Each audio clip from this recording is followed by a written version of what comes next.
Hey guys, today we're going to be talking a little bit about ankle dorsiflexion, why it's important, how it contributes to day-to-day life, and also some drills that we can do to improve it. Okay, so ankle dorsiflexion is the movement that happens between our foot and our shin. Okay, so the forward lean and backward lean of the shin, and it's a really important movement in day-to-day life. We see it sort of expressed in movements like descending stairs, like going into a lunge, squatting, landing mechanics. And all of these things are daily movements that we do on the regular. And what we see when this is restricted is we'll often see some loss of mechanics or leakage of force either through the foot, where we end up with some pronation of the foot and maybe some internal rotation of the hip. And in and of themselves, those movements are not problematic, but they are lost opportunities for force production and can potentially contribute to sensitivities down the road. So what we're going to do today is we're going to go through a few drills that we can do to improve this. Now, when we're talking about improving mobility, there's three components to that we like to think about. We like to think about the passive, the active, and the loaded aspects of mobility. Any one of those can make a difference and make some improvement. As the trifecta, we find that it's a game changer. It makes a big difference when we can kind of attack that restriction or limitation of movement from all three of those directions. So we're going to start out with a drill that we commonly like to give people for, again, that ankle dorsiflexion, that movement between the talus and the shin bones. Okay, so we're going to take a half kneeling or a lunge position here. I like to use a little bit of load, so I like to put a kettlebell on here, and I can stabilize it nicely here, hold on to it so it's not going to crush my toes. And then the idea is keeping the foot flat. We can sort of explore around, right, the different corners of our ankle joint. We can even use the other hand to sort of get a little bit of an outward or a lateral movement as we kind of drive that knee out over the pinky toe. If your big toe wants to peel off, you can even sort of stabilize that down a little bit. Okay. What we might start to see is that when we're really getting out into that outer corner, we might even see, hey, look at that arch pop up, right? And you can start to appreciate that sort of that outward rotation torque through the lower extremity can kind of create this nice stable platform to jump, squat, lunge, deadlift off.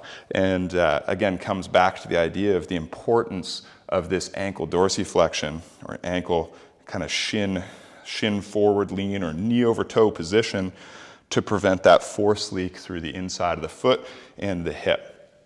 So this is a move that I would sort of spend 1-2 minutes sort of exploring and finding those tight corners. And then I might move on to more of an active drill.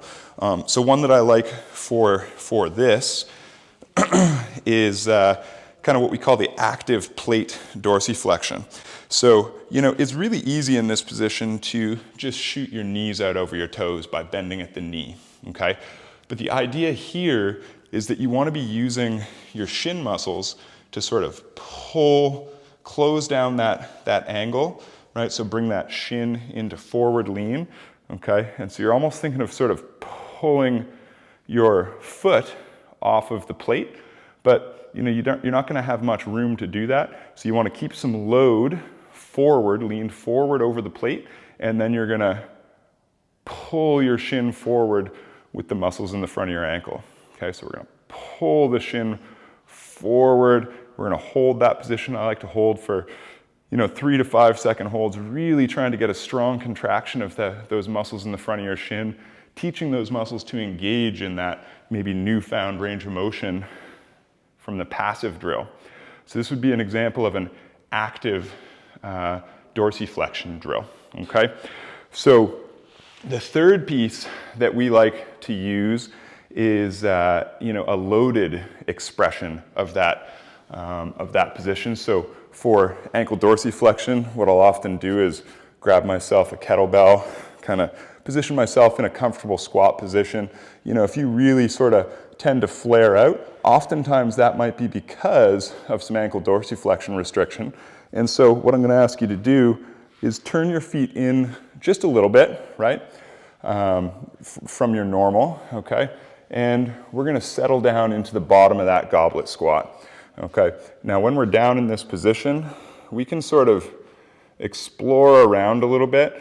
Now, the more flexible you are through the ankle, you know, the narrower you might be able to go with this. And what you're going to get is you're going to get some more forward lean of that shin, a little bit more knee over toe. There's going to be more demand on that ankle dorsiflexion. And we can sort of explore around.